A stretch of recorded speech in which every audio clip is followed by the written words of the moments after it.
ายดีพี่น้องมื้อนี้วันที่31 ธันวาคม 2018ซึ่งเป็นมื้อข้าวดาวเนาะแต่ยังรู้สว่าตอนแรกนี่สิไปข้าวดาวอยู่ใส่ก็หาตุ๊ดๆไปแหละพี่น้องเลยแต่ก่อนสิไปข้าวดาวนั้น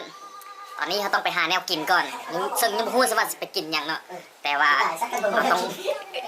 เขาต้องไปซอกแนวกินคือจะไปกินซูชิพี่น้องเลยสึกสิแซ่บอะไรกันไปเบิ่งไปส้มน้ำกันอันนี้เขามาฮอตหน้าโรงเรียนเราพี่น้องกำลังไปเลาะลิ้นมาสั้น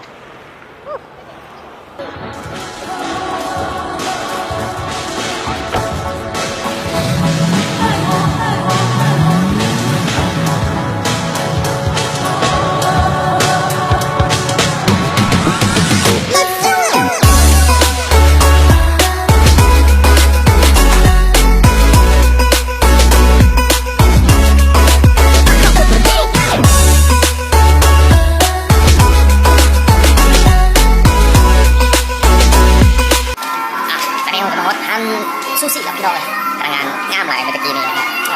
ไอ้ต้องเลือกเมนูกันว่าสกินอย่างหลากหลายกับบดีเงินบะหมี่นะครับเนาะตามนั้นแหละพี่น้อง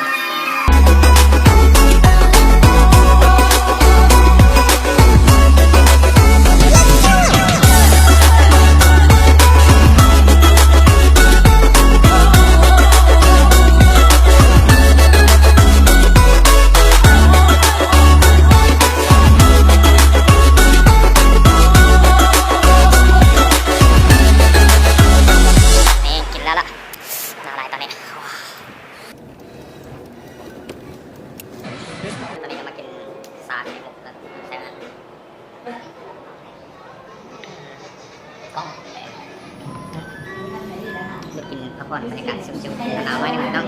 เกี่ยวออกไปเข้าดาวต่องานตูดสายตูด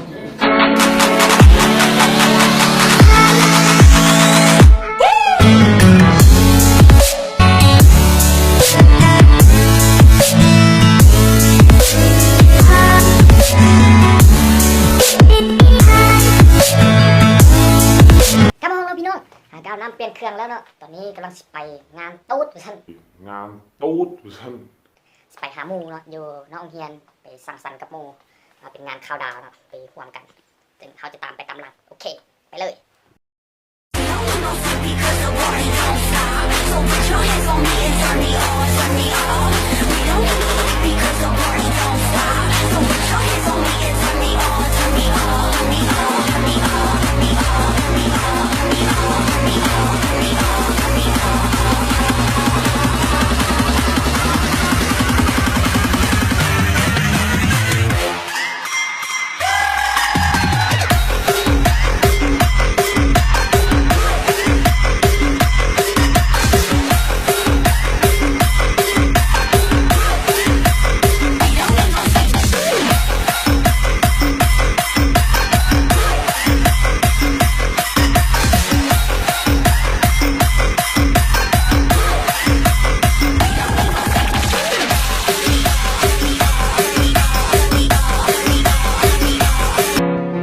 我可以接受你的所有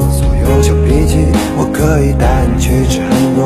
多好东西，我可以偶尔给你带来小甜蜜，就像前几天那样，每天都会给你制造很多惊喜。你的心让我能治愈，我的快乐也只有你能给予，我们就别再分离，可不可以和你在一起？我们之间有太多回忆，爱上了你，没什么的